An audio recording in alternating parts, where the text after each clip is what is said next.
Welcome back. Video 3 for Combat from Compass Games. Very interesting stuff. Starting to feel much more comfortable now that we're at the, is that going to be the top of turn 5? Yeah, top of turn 5. And feel a lot more comfortable with the combat routines and the mechanics there. Feel much more comfortable with all the movement and order issuing and initiative and all that sort of good stuff. So, excuse me, feeling quite good about how everything plays out. The only thing I am still trying to make sure I am doing correctly is spotting and when you can spot and the sort of specifics around that.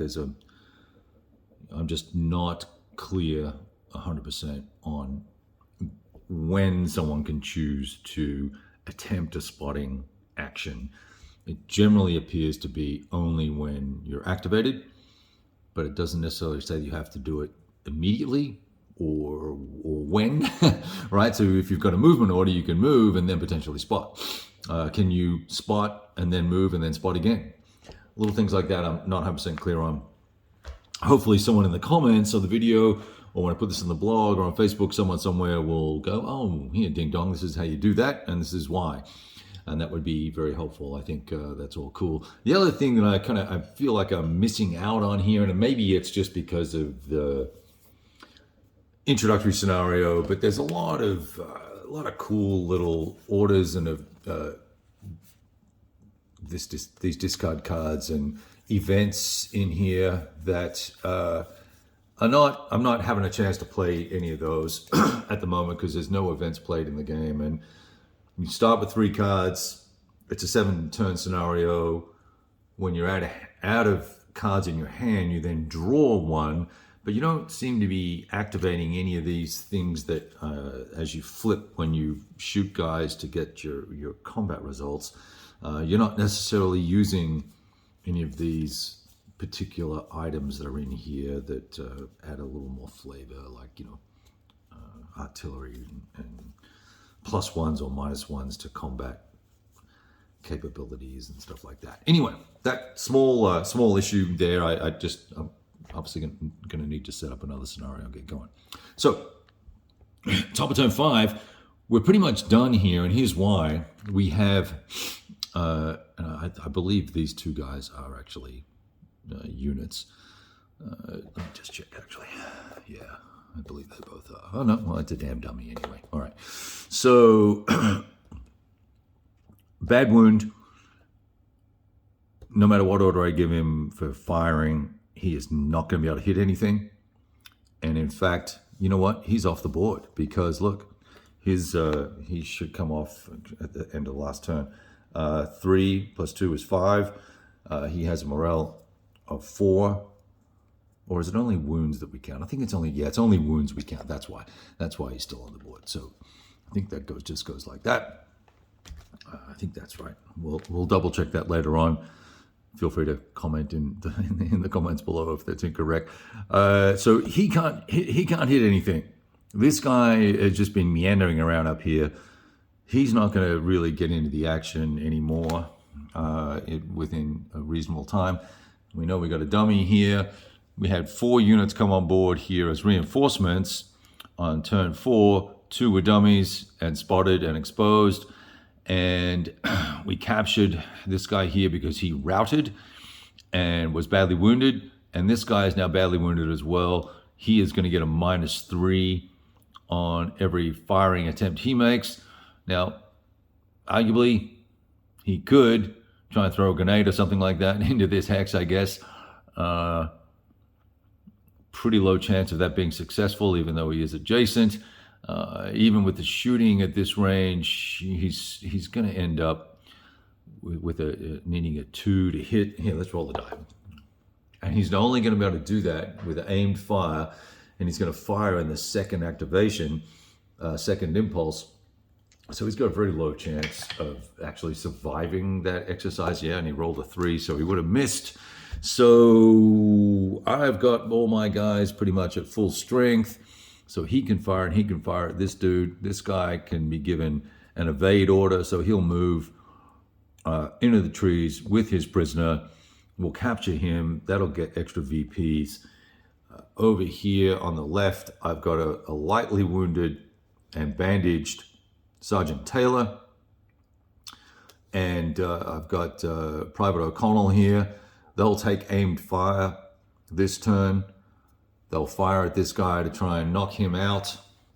And he would, this dude's going to get 3 shots for the first aimed fire in the second impulse with a -1 on it, plus some other mods for range and stuff like that. He rolled a 1 and a 0, so he would get in turn 5 2 hits in the second impulse. And let's just see what those results were. Yeah, another bad wound and another bad wound. So that would kill this dude. He's off the map, and that would then allow me with a sprint move to go 1, 2, 3, 4, 5, 6, 7. So I'd almost be at that VP location. And by now we've racked up a whole bunch of VPs and we're feeling pretty awesome about the world.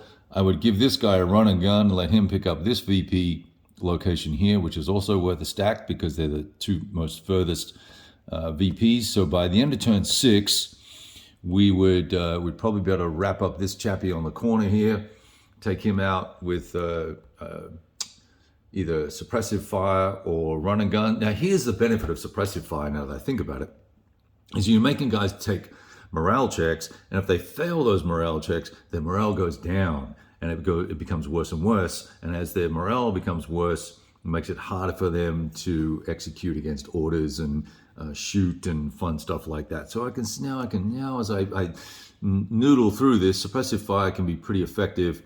It's not always about just killing guys. It's often about taking them out of the fight, forcing them into a shaken or rout mode or whatever the case may be. So nevertheless, with 3 guys on the board with bad wounds and only 1 light wound for my chaps, we're in a pretty compelling situation here for the Allies. We're going to call it a win, and we're going to call it here, top turn 5. I'm going to go reread some rules here and have a look at another scenario, see if I can get something set up, or go read Combat 2, second module campaign rules and understand that a little bit deeper and jump into it. So anyway, thought I'd give you a quick little update on the gameplay. A lot of fun, very interesting, great quality components. There's a lot of counters. You know, the only thing I will say that kind of I would probably like to have seen is 2 or 3 things, right? I would love to have seen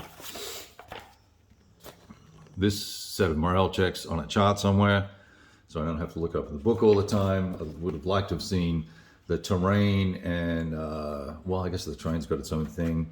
Maybe a little orders sheet so I don't have to keep checking that. There are a lot of information counters, right? And there ends up being quite a bit on the board, which I'm totally fine with because that keeps the story alive for me and reminds me what's going on here. But it's the, it's all these order counters that, particularly for the AI, you've got to sort of shuffle through and find the right directional moves, move indications and stuff like that. If you've played the game, you know what I'm talking about. There's these little, here we go. It says move in direction 2. This one says move direction 4, 5. And I'm picking that information up off of these directional indicators here, right? So that there's a little bit of fiddling around to get that. And then the final thing I think is,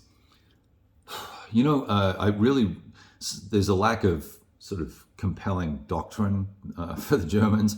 You know, they kind of meander around the place, and occasionally things turn out right where you've got someone trying to do suppressing fire, another couple of dudes are advancing, and then someone's doing aim fire, and it all kind of would come together nicely.